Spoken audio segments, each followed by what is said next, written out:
जब आंखों में अरमान लिया, मंजिल को अपना मान लिया, फिर मुश्किल क्या आसान क्या, जब ठान लिया तो ठान लिया। आज हम आपकी मुलाकात कराने जा रहे हैं अरबा एजुकेशन बिलासपुर पर एक ऐसी शख्सियत से जिसका परिवार जवान और किसान का है। पिता किसान, भाई जवान, भाई होता है शहीद और उसके बाद बहन बनती है सब इंस्पेक्टर। न सिर्फ अपने सपनों को पूरा करती है, बस इस संघर्ष को लेकर के आगे बढ़ते हुए समाज के लिए भी प्रेरणा स्रोत का काम करती है। स्वागत है दुर्गा आपका अरबा एजुकेशन बिलासपुर पर। अपना परिचय दर्शकों को दीजिए। मेरा नाम दुर्गा साहू है। मैं जांजगीर चांपा के किरीत गांव से बिलोंग करती हूँ। मैं एक साधारण फैमिली से बिलोंग करती हूँ। मेरे पिताजी एक किसान हैं। मेरी परिवार में अभी मम्मी पापा और मैं हैं। भैया थे आर्मी में, जो अब मैं समझ सकता हूँ। भैया के ऊपर हम आएंगे। भैया के बारे में मैंने आपसे सुना भी, उसके बारे में विस्तार से चर्चा करेंगे। उसके पहले मैं आपसे पूछना चाहता हूँ कि आपका सामान्य सा गांव, एक छोटा सा गांव, किसान परिवार, आपको पुलिस सेवा में आने की प्रेरणा कहाँ से मिली? मुझे पुलिस में आने की प्रेरणा मेरे गांव से मिली है। अभी मेरे गांव का नाम बताएंगे? मेरे गांव का नाम किरीत है। मेरे गांव में अभी फोर्स डिपार्टमेंट में 75 लोग पोस्टेड हैं, 75 आर्मी में। मुझे ये प्रेरणा उन्हीं से मिली है। और मेरे घर में भी एक आर्मी जवान थे भैया, उनसे भी मुझे प्रेरणा मिली है। मैं दर्शकों को बता दूं कि किरीत गांव है, ये नवागांव ब्लॉक के अंतर्गत आता है, जो जांजगीर चांपा जिले के अंतर्गत है। यहाँ कहते हैं कि हर दूसरे घर से एक लड़का सेना में होता है। ऐसा ही था इनका जो परिवार है, इसमें इनके भाई, इनकी पोस्टिंग जब हुई थी 2014 में उनकी ज्वाइनिंग हुई थी। जी, 2014 में इनके भाई की आर्मी में ज्वाइनिंग हुई थी। तो उसके बाद उनकी थोड़ी सी कहानी बताएंगे कि कैसा क्या 2014 में उनकी ज्वाइनिंग हुई थी। 2016 में उनको पहली पोस्टिंग जम्मू कश्मीर मिली थी। और तब 2016 में जब जम्मू कश्मीर में उनकी पोस्टिंग हुई थी, और वहाँ से फिर वो आगे की कहानी बड़ी मार्मिक है। और कि घर का इकलौता जवान लड़का शहीद हो जाता है और अपने भरे पूरे परिवार को बिलखता रोता छोड़कर चला जाता है। इनकी एक बहन भी है जिनकी शादी हो चुकी है। और जब आपकी बहन की शादी हो चुकी थी और आपके भाई नहीं रहे, तो उस समय का वो वक्त बताइए कि वो वक्त आप लोगों के लिए कैसा रहा? वो वक्त बयां करना बहुत मुश्किल है। माँ बाप ने जवान बेटे को खोया था और अचानक ये हुआ, ऐसा कभी हम लोग सोचे नहीं थे। बहुत मुश्किल समय था वो। 2016 के वक्त दुर्गा साहू ग्रेजुएशन कर रही थी। तो आप जब ग्रेजुएशन कर रही थी और आपको ये जब समाचार मिला, उसके बाद आपने परिवार को कैसे संभाला? क्योंकि आपके ऊपर पूरे घर की अब जिम्मेदारी थी। आप घर की लड़की ही नहीं थी, आप घर का लड़का भी थे। बहुत मुश्किल था अपने आप को संभालना और साथ में अपने मम्मी पापा को संभालना। बट अब घर का बेटा भी बन के दिखाना था, घर की बेटी भी बनना था। तो एक रोते बिलखते माँ बाप के आंसू पोंछने थे, खुद के आंसू को रोक के आगे बढ़ना था, परिवार को भी साथ में लेके चलना था, करियर को भी साथ में लेके चलना था। मुश्किल तो था बहुत। 2016 से 2018 तक का ये सफ़र बड़ा मुश्किल रहा, संघर्ष भरा रहा।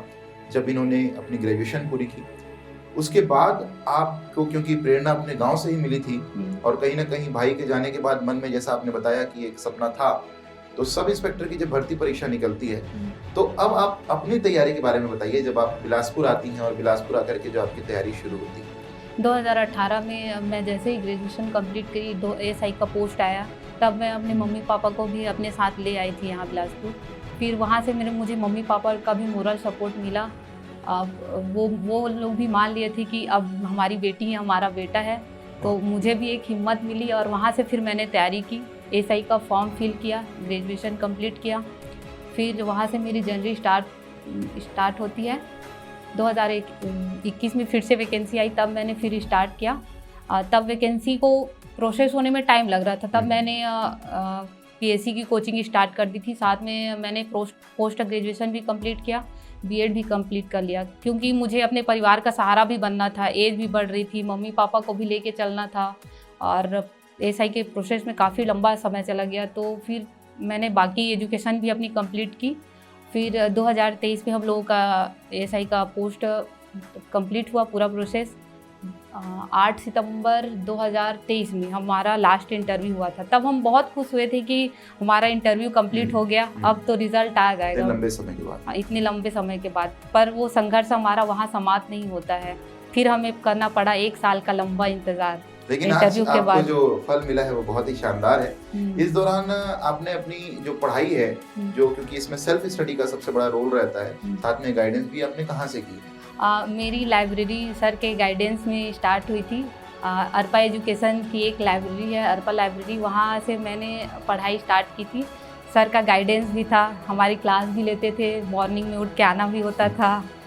आप मुझे उठाया करती थी मॉर्निंग में क्लास लेने के लिए, तो सुबह 6 बजे इन लोगों की क्लास लगती थी और क्लास लगने के बाद फिर ये लाइब्रेरी में पढ़ाई करते थे।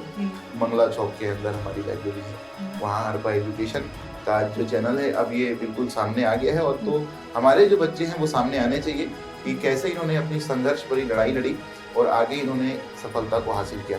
तो खैर दुर्गा, अब थोड़ा सा इमोशनल पॉइंट हटा करके अब रियलिटी में आते हैं कि आप पहले जैसी थी, मेरे लिए तो आप वैसी ही हैं। समाज का आपके लिए दृष्टिकोण कैसे बदला है और आपका समाज के लिए कैसा दृष्टिकोण बदला है? चूँकि मैं एक लड़की हूँ तो समाज के लिए फेस कर रहा, खासकर जब भैया नहीं थे तब उस टाइम फेस करना बहुत मुश्किल था। बट अब लगता है कि हाँ, मैं अब फेस कर सकती हूँ। अब एक पोस्ट में हूँ कि सबसे जाके मिल सकती हूँ, सबसे बातें कर सकती हूँ, एक अलग पहचान मिल गई है। अब लोगों के देखने का नज़रिया बदल चुका है। अब लगता है कि हाँ, मैं माँ बाप का एक सहारा बन गई हूँ। क्या बात है, माँ बाप का तो आप सहारा बने ही हैं। सैकड़ों हजारों महिलाएं हैं जो आपके जैसा संघर्ष कर रही समाज में, उनके लिए आप एक बहुत बड़ा संदेश हैं, उनके लिए आप एक बहुत बड़ी प्रेरणा है। उनके लिए कुछ 2 शब्द। मैं ये बोलना चाहती हूँ कि लड़कियाँ भी कभी पीछे नहीं रही हैं। मैं चाहती हूँ कि सारी लड़कियाँ अपने घर के लिए एक बेटा बने, अपने सेल्फ डिफेंस के लिए एक हो सके तो एक रनिंग या फिर बॉक्सिंग जो भी हो, सेल्फ डिफेंस बिल्कुल आना चाहिए लड़कियों को, और अपने पैरों पे इतनी खड़ी हो जाए कि कभी आप लोगों को किसी और का सहारा ना लेना पड़े। क्या बात। पुलिस सेवा के प्रति आपका जो अब समर्पण रहने वाला है कि पुलिस सेवा में जाकर के आप ऐसा क्या करेंगे जो समाज में एक बड़ा बदलाव लाएगा, न सिर्फ महिलाओं के लिए बल्कि पूरे समाज के लिए? अभी तो समाज में सबसे बड़ी वो बोलनी चाहिए जो अंदरूनी कीड़ा होता है ना, मुझे लगता है ऐसा नशे की है, जिसके कारण छत्तीसगढ़ काफ़ी पीछे रह रहा है। तो मैं अगर इस फील्ड में काम कर पाई तो ज़रूर करूँगी, क्योंकि ये ऐसी लत है जो अंदर ही अंदर हम लोगों को खा जाती है, पूरे एक परिवार को बर्बाद कर देती है। पूरा युवा वर्ग इसमें खत्म हो रहा है। और एक पुलिस का अभी अभियान भी चल रहा है छत्तीसगढ़ में, निजात अभियान। तो बहुत शानदार आपकी सोच है। आशा है आप बहुत अच्छा आगे प्रयास करेंगी और ऐसे ही समाज को और महिलाओं को प्रेरणा देती रहेंगी। अंतिम में आपसे मैं कुछ आपका संदेश चाहता हूँ पूरे समाज के लिए, लड़कियों के लिए, आप कहना चाहें प्रेरणा स्रोत जो आपको मानते हैं अपना। सीढ़ियाँ उन्हें मुबारक जिन्हें छत तक जाना है, सीढ़ियाँ उन्हें मुबारक जिन्हें छत तक जाना है, अपनी मंजिल तो आसमां है, रास्ता हमें खुद बनाना है। क्या बात है। मैं इस लाइन को कंप्लीट किए देता हूँ कि सफलता मिले ना मिले ये तो मुकद्दर की बात, सफलता मिले ना मिले ये तो मुकद्दर की बात है, पर कोशिश भी ना करें ये तो गलत बात है।